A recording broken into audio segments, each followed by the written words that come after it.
Hello students, हम कर रहे हैं NCERT solutions for class 12। Subject accountancy, chapter number first चल रहा है NPO, non for profit organisation. इसके अंदर हमने 6 क्वेश्चंस कर लिए थे। लास्ट लेक्चर में हमने क्वेश्चन नंबर 6 को सॉल्व किया था और मैंने बोला था जो 7th और 8th नंबर क्वेश्चन है वो बिल्कुल 6 जैसे ही है, तो वो आपको खुद को करने हैं।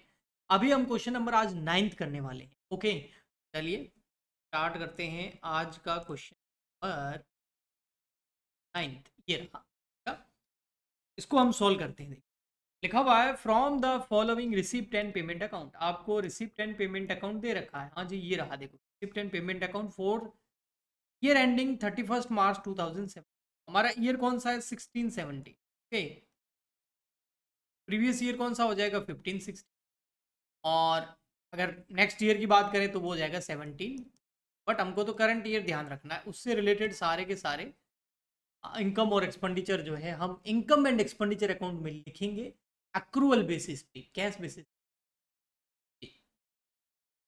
बैलेंस शीट भी बनानी पड़ेगी आपको। ओके ओके, आपको क्वेश्चन में सब कुछ चीज़ें दे रखी है। नीचे जो ये एडिशनल इंफॉर्मेशन दे रखी है, इससे रिलेटेड जो ऊपर पॉइंट्स हैं वहां पर हम लगा देंगे डॉट, ताकि जब हम रिसिप्ट और पेमेंट को सॉल्व करें, डॉट देख के हम नीचे एडिशनल इंफॉर्मेशन तक जाए और उसको, उसका ट्रीटमेंट जो है, उसका एडजस्टमेंट जो है वो करें। तो इसमें एक तो है सब्सक्रिप्शन रिसीव्ड इन एडवांस, तो सब्सक्रिप्शन पे एक पॉइंट, फिर है आउटस्टैंडिंग सब्सक्रिप्शन 2 पॉइंट, फिर स्टॉक ऑफ स्टेशनरी, स्टेशनरी ढूंढो भैया, ये रही स्टेशनरी। फिर है बुक्स, बुक्स देखो ये रही, बुक्स परचेज करी है यहाँ पे। और फिर है फर्नीचर, फर्नीचर देखो कोई सेल या परचेज किया, ये सेल किया है फर्नीचर। फिर आउटस्टैंडिंग रेंट, रेंट देखो यहाँ पर ये रेंट। तो ये जो है सब्सक्रिप्शन है, सेल ऑफ फर्नीचर है, स्टेशनरी, रेंट और बुक परचेज, इन पे हमें कुछ ना कुछ एडजस्टमेंट एडलेस करना होगा। इसके अलावा जितने भी पॉइंट है उन्हें हम फटाफट लिखें। तो सबसे पहले हम क्या करते हैं, फटाफट से बना लेते हैं इनकम एंड एक्सपेंडिचर अकाउंट का फॉर्मेट। चलिए अभी बना लेते हैं, ज़्यादा टाइम नहीं लगेगा, ठीक है। ये है इनकम एंड एक्सपेंडिचर अकाउंट। दो साइड, एक होगी डेबिट साइड और एक क्रेडिट साइड।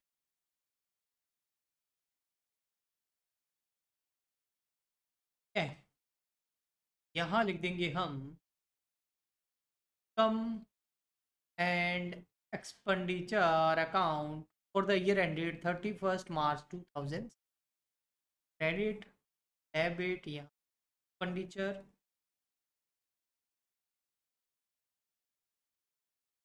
कम। एक कोड देखिए मैंने यहाँ पर बनाया है, ये क्या है सर? कब बनाया? हमने तो देखा ही नहीं बेटा, मैंने कॉपी कर ली। Balance as on 1 April 2016, previous year की, इस साल की ओपनिंग प्रीवियस ईयर की, मतलब 15-16 की बैलेंस शीट है। लायबिलिटी, जिससे हमें क्या आएगा? Opening capital fund. Last lecture के अंदर कराया था ना मैंने, ओपनिंग कैपिटल फंड इससे ही निकल के आएगा। यस बॉस, आगे देखो। फिर है एक और बैलेंस शीट, ये कौन सी है? ये है closing balance sheet as on 31 March 2017, यानी कि करंट ईयर की closing balance sheet. Liability, rupees, assets. सबसे पहले एक एक पॉइंट पे चलेंगे। सबसे पहले दे रखा है कैश इन हैंड, यानी कि कौन सा बैलेंस है कैश का? ओपनिंग या क्लोजिंग? ओपनिंग, तो ओपनिंग बैलेंस में जाएगा कैश इन हैंड, कितना है? 6008। कैश बैलेंस 15-16 वाली बैलेंस। हाँ, ओके। नेक्स्ट क्या है? फिर आ गया हमारा सब्सक्रिप्शन, कितना है? 60,200। इसके ऊपर पॉइंट जरूर है, लेकिन सब्सक्रिप्शन एक तरह का इनकम होता है, और वो भी कौन सा? वो भी होता है हमारा रेवेन्यू। तो 60,200 एक बार हम लिख देंगे अंत। और अब इससे रिलेटेड पॉइंट्स क्या देखते हैं। पॉइंट्स नंबर फर्स्ट है, पहले हम 16 का देखेंगे, फिर हम 17 का देखेंगे, ठीक है। तो सब्सक्रिप्शन रिसीव्ड इन एडवांस, पिछले साल एडवांस में रिसीव हुआ। बेटा वर्ड्स पे ध्यान देना जो यहाँ से निकल रहे हैं, शब्दों पे ध्यान दोगे एकदम समझ में आएगा, कुछ रट्टे मारने की जरूरत नहीं, वरना आपकी बात। ये बोल रहा है पिछले साल सब्सक्रिप्शन एडवांस में, यानी कि 15-16 में 1000 का सब्सक्रिप्शन एडवांस मिला। अब 15-16 में यानी कि पिछले साल प्रीवियस ईयर में कुछ चीज एडवांस मिली है, तो वो करंट ईयर की होगी ना। वो कौन से साल की होगी? करंट ईयर की। करंट ईयर में ऐड करो ना। मिला पिछले साल का था, लेकिन कौन सा वाला ये? एडवांस। और ईयर कौन सा? 2015-16। तो ये एडवांस सब्सक्रिप्शन है किसका? मैं लिख देता हूं, चलो 16 के एंड का लिख देता हूं। ठीक है, अभी 17 है, पिछला 16 हो गया। 16 में एडवांस मिला था, मतलब 16 में एडवांस मिला था, मतलब ईयर का 17 का था ना, तो 17 में ऐड कर दो। और जब पिछले साल मिला होगा एडवांस में, जो कि करंट ईयर का था, भले ही मिला पिछले साल का था लेकिन था तो करंट ईयर का ना, तब भी एडवांस बोलेंगे उसको। तो पिछले साल मिला था तो पिछले साल की वो लाइबिलिटी थी, तो ओपनिंग में आ जाएगा एडवांस। कितना? 1000। यस। फिर है सेकंड पॉइंट, देखो आउटस्टैंडिंग सब्सक्रिप्शन पिछले साल। लास्ट ईयर आउटस्टैंडिंग था, मतलब लास्ट ईयर कुछ सब्सक्रिप्शन मिलना था और मिला नहीं, तो आउटस्टैंडिंग सब्सक्रिप्शन पिछले बार एसेट थी। पिछली बार नहीं मिला, हाँ लास्ट ईयर का, और मिला नहीं तो एसेट थी, लेकिन अब मिल गया होगा करंट ईयर में। यानी कि ये जो 60,200 मिले हैं, इसमें आउटस्टैंडिंग सब्सक्रिप्शन भी शामिल है 16 का। 16 में मिलना था लेकिन अभी मिल गया, तो हटाओ भैया इनको, बिल्कुल हटाओ यहाँ से, क्योंकि ये करंट ईयर का नहीं है। अब आ जाते हैं करंट ईयर में। करंट ईयर में देखो एडवांस मिला है 17 में एडवांस मिला है। 17 का तो नहीं, ये कौन से साल का होगा? 18 का, तभी उसको एडवांस बोलेंगे। अगर 17 का 17 में मिल जाता तो एडवांस थोड़ी बोलते। फ्यूचर ईयर का मिला है ना, और मिला कब है? 16-17 में, यानी कि 21 मार्च 2017 को जो ईयर खत्म हो रहा है, जो हमारा करंट ईयर है, उसमें कुछ एडवांस मिला है 3200। उसमें एडवांस मिला है, मतलब नेक्स्ट ईयर का होगा, 17-18 का होगा। लाइबिलिटी है करंट ईयर की, एडवांस सब्सक्रिप्शन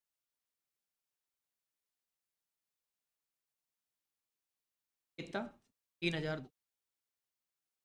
अच्छा, ये 60,200 में शामिल होगा ना, क्योंकि करंट ईयर में मिला है, लेकिन है कौन से साल का? फ्यूचर ईयर का है, नेक्स्ट ईयर का है, 17-18 का है। एडवांस है लेकिन अभी का नहीं है। 17 में मिला जरूर है, लेकिन है 18 का। बता दो कितना? 60,200 में वो नहीं होना चाहिए, क्योंकि करंट ईयर का नहीं है। हाँ मिला करंट ईयर में जरूर है, लेकिन है 18 का। नेक्स्ट, करंट ईयर का आउटस्टैंडिंग 3,700, मतलब करंट ईयर में कुछ सब्सक्रिप्शन मिलना था लेकिन मिला नहीं, तो ऐड कर दो। आउटस्टैंडिंग करंट ईयर का 3 का कितना है? 3,700 ऐड कर दो भैया। मिला नहीं है लेकिन करंट ईयर का है, तो ऐड होगा, और करंट ईयर की एसेट में चला जाएगा। आउटस्टैंडिंग, ये सब्सक्रिप्शन से रिलेटेड बहुत अच्छा क्वेश्चन, सब दे दिया इसने। फिर डोनेशन है, इसके ऊपर कोई पॉइंट नहीं है, तो बाय डोनेशन लिख देंगे 3,000 रुपये। Bye donation,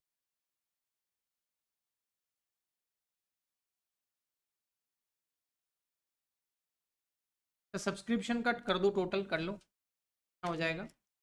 3,200 plus 1,000 minus 2,000, 1,002 plus 3,397। Next point, sale of furniture. देखो फर्नीचर से रिलेटेड है, तो फर्नीचर है नीचे, ये रहा। एक तो है ओपनिंग फर्नीचर 16,000, क्लोजिंग है 8,000। तो सबसे पहले तो ओपनिंग और क्लोजिंग बैलेंस शीट में लिख देता हूँ। ओपनिंग फर्नीचर है 16,000, फिर कितना है? 8,000। तो लिख देते हैं, ओपनिंग और क्लोजिंग है तो यहाँ लिख दिया। अब फर्नीचर से रिलेटेड पॉइंट देखो, यहाँ क्या कह रहा है कि जो फर्नीचर है तो 6,000 का था, लेकिन उसको बेच कितने में दिया? 4,000। फर्नीचर कितने का है? कॉस्ट कितनी उसकी? बुक वैल्यू 6,000, लेकिन बेचा कितने में? तो लॉस हो गया ना, तो लॉस तो यहाँ आएगा, loss on sale of furniture. 6,000 की चीज को आप 4 में बेचोगे तो 2,000 का लॉस। ये तो ठीक है। अब देखो यहाँ डेप्रिसिएशन ऑन फर्नीचर भी आएगा। डेप्रिसिएशन ऑन फर्नीचर को बताता हूँ कैसे थे, यहाँ बताता हूँ। डेप्रिसिएशन ऑन, आपके पास ओपनिंग फर्नीचर था 16,000, उसमें से लेस आपने सेल कर दिया, बेच दिया। बेचा कितना आपने? आपने बेचा 6,000, 4,000 में बेचा, लेकिन था कितने का? 6,000 का। कॉस्ट 6,000 थी का बेच।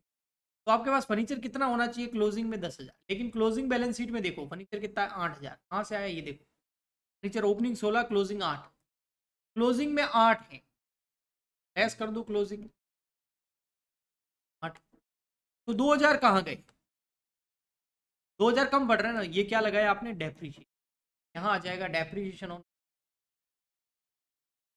नेक्स्ट हो गया। एंट्रेंस फीस कुछ नहीं बोला होता है तो ये रेवेन्यू नेचर की होती है। अगर इसका बोला होता है कि कैपिटल नेचर की करो तो ये कैपिटल नेचर की। यहाँ आ जाएगा इनकम है तो बाय एंट्रेंस फी 800। अगर बोला होता कैपिटलाइज करो तो फिर मैं इसको ओपनिंग कैपिटल फंड में ऐड कर देता, फिर यहाँ नहीं लिखते। हाँ, लाइफ मेंबरशिप फीस ये तो भैया 7,000 है, और लाइफ में एक बार मिलती है, तो ये तो कैपिटल फंड में जो क्लोजिंग बैलेंस शीट में जो कैपिटल फंड आएगा ना ओपनिंग वाला, उसके अंदर ऐड कर देंगे लाइफ मेंबरशिप 7,000। ये पॉइंट भी होगा। अब यहाँ ये बहुत अच्छा पॉइंट है, इंटरेस्ट ऑन इन्वेस्टमेंट। इन्वेस्टमेंट पे इंटरेस्ट मिला है कितना? 5,000 का। और कितने ईयर का है? फुल ईयर का लिखा हुआ है। पूरा 5,000 ही होता था और वो मिल गया, तो हम यहाँ तो लिख देंगे bye interest on investment, bye interest on investment 5,000। But investment कितने वो हमें कहीं नहीं दे रखे हैं। देखो नीचे जो एडिशनल इन्फॉर्मेशन है इसमें इन्वेस्टमेंट दे नहीं रखे हैं। करंट ईयर में इन्वेस्टमेंट परचेज नहीं किए। अगर करंट ईयर में इन्वेस्टमेंट खरीदे होते तो पेमेंट साइड में इन्वेस्टमेंट जरूर लिखा होता, कहीं ना कहीं सैलरी है, ट्रैवलिंग है, stationery, rent, repair, books purchase लिखा हुआ है, बिल्डिंग परचेज लिखा हुआ, तो इन्वेस्टमेंट परचेज भी लिखा होता। मतलब करंट ईयर में नहीं है, इसका मतलब इन्वेस्टमेंट हमने बहुत पहले परचेज कर ली हो।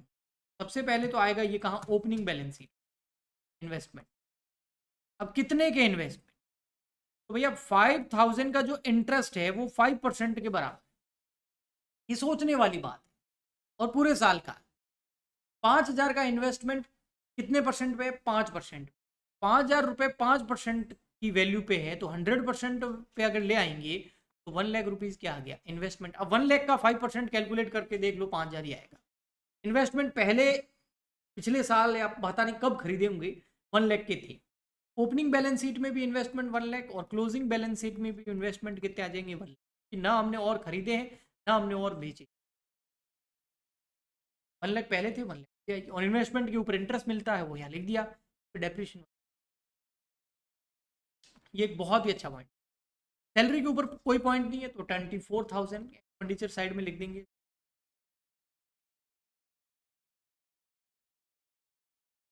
नेक्स्ट आता है फिर हमारा सैलरी के बाद में ट्रैवलिंग एक्सपेंस 6,000, इसमें भी कोई पॉइंट नहीं है।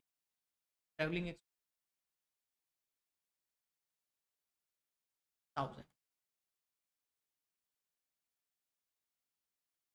नेक्स्ट देखो फिर आ जाएगा हमारा अच्छा स्टेशनरी। ये देखना पड़ेगा 2,300 का स्टेशनरी हमने पेमेंट मतलब खरीदा है। और स्टेशनरी का ये रहा स्टॉक दे रखा, ओपनिंग स्टॉक 1,200, क्लोजिंग 800। तो ओपनिंग क्लोजिंग बैलेंस शीट में लिख दूं पहले। स्टॉक ऑफ स्टेशनरी ओपनिंग आ जाएगा स्टॉक ऑफ स्टेशनरी 1,200, और क्लोजिंग में कितना आ जाएगा? Stock of stationery 800।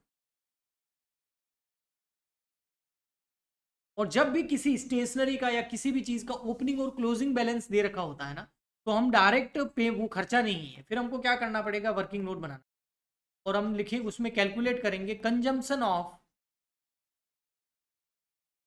आपने स्टेशनरी का कितना कंजम्पशन किया है, तो आपके पास ओपनिंग में कितना था? ओपनिंग में था 1,200। आपने और कितना परचेज किया? ऐड कर देंगे परचेज। परचेज अभी किया ना, ये देखो ये 2,300 का परचेज किया, ये देखो 2,300। तो 2,300 का आपने परचेज कर लिया, तो आपके पास टोटल हो गया 3,500 का। इसमें से लेस कर दो, क्लोजिंग में बचना तो चाहिए था 3,500, क्योंकि 1,200 पहले था, 2,300 आपने परचेज किया, लेकिन क्लोजिंग में बचा हुआ ओनली 800। तो बाकी बाकी का क्या कर लिया? कंज्यूम, यानी कि यूज्ड। करंट ईयर में कितना खर्चे का कंज्यूम किया? 2,700। करंट ईयर का जो स्टेशनरी का खर्चा है वो 2,700 रुपये, 2,700 आएगा स्टेशनरी कंज्यूम।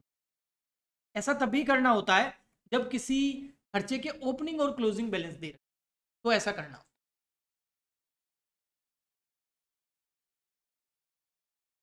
तो स्टेशनरी कर लिया हमने, फिर आया हमारा रेंट। रेंट कितना है? 16,000 रुपये। सबसे पहले मैं रेंट लिख देता हूँ, रेंट ही लिखूंगा, इस पे पॉइंट है। पॉइंट क्या देखते हैं, पॉइंट में नीचे दे रखा आपको आउटस्टैंडिंग रेंट। पिछले साल का रेंट आउटस्टैंडिंग था, लास्ट ईयर में क्या था? आउटस्टैंडिंग। मतलब आपको लास्ट ईयर रेंट पे करना था लेकिन आपने पे किया नहीं, तो यहाँ आ जाएगा लाइबिलिटी आउटस्टैंडिंग रेंट है 1,000। देखो पिछले साल कैसे पता चला, ये लिखा हुआ ना डेटा, डेट देखो 16। तो पिछले साल रेंट पे करना था लेकिन किया नहीं, तो हो सकता है आपने करंट ईयर में कर दिया हो, तो आउटस्टैंडिंग रेंट जो 16 वाला है वो लेस कर दो। करंट ईयर में आउटस्टैंडिंग रेंट कितना है? 2,000। करंट ईयर की लाइबिलिटी होगी 2,000, तो यहाँ लिख देंगे आउटस्टैंडिंग रेंट 1,000। मतलब करंट ईयर में आपने 2,000 रेंट पे नहीं किया है, तो ऐड कर दो, करंट ईयर का आउटस्टैंडिंग ऐड हो जाएगा। करंट ईयर का खर्चा है, यहाँ देखोगे तो आ गया सब। नेक्स्ट, बस हो गया, ज़्यादा कुछ है नहीं। रिपेयर है 700 का, तो बाय रिपेयर, बाय नहीं sorry, to repair. Next, repair हो गया। अब है बुक्स परचेज। इसके ऊपर भी आपको एक पॉइंट देखना पड़ेगा, क्योंकि नीचे आपको बुक्स का ओपनिंग और क्लोजिंग बैलेंस दे रखा है। बुक्स ये रही, देखो 13,500।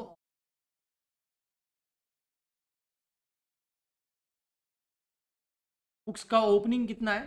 13,500। ओपनिंग बैलेंस शीट में लिख दो, बुक्स एसेट्स होती है ना, 13,000। क्लोजिंग देखो कितना है,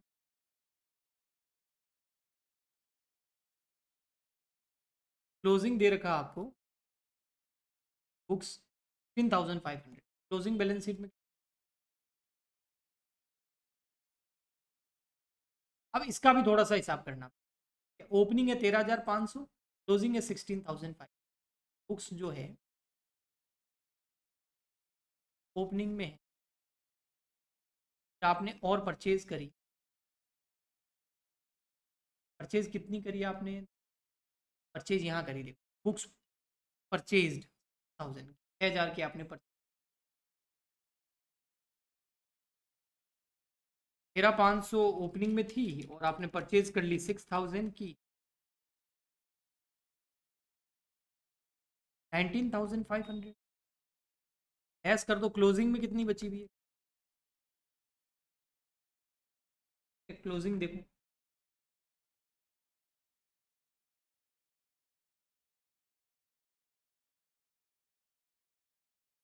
क्लोजिंग में बची हुई है 16,500।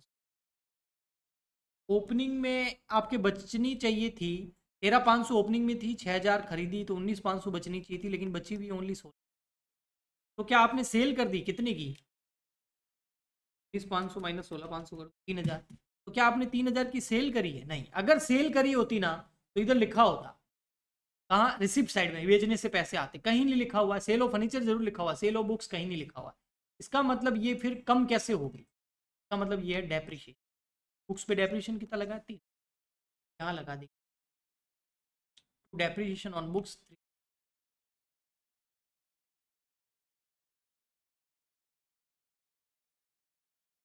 नेक्स्ट, लास्ट पॉइंट बचता है आपका, बिल्डिंग परचेज करिए। देखो बिल्डिंग 30,000 की परचेज करी, ओपनिंग बैलेंस है बिल्डिंग का? नहीं है। क्लोजिंग बैलेंस है? नहीं।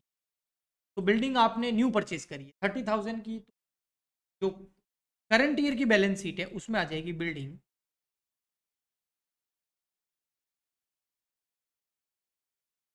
लास्ट एंड फाइनल क्या? Cash in hand. कैश का क्लोजिंग बैलेंस कितना? 1,800। क्लोजिंग बैलेंस शीट में आ जाएगा कैश 18।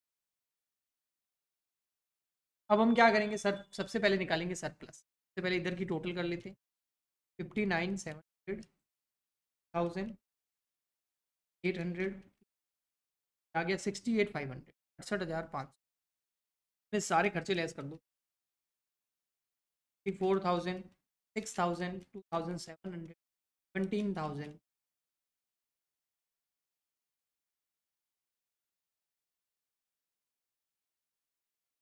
ये आ गया 11,100, ये आ गया सरप्लस।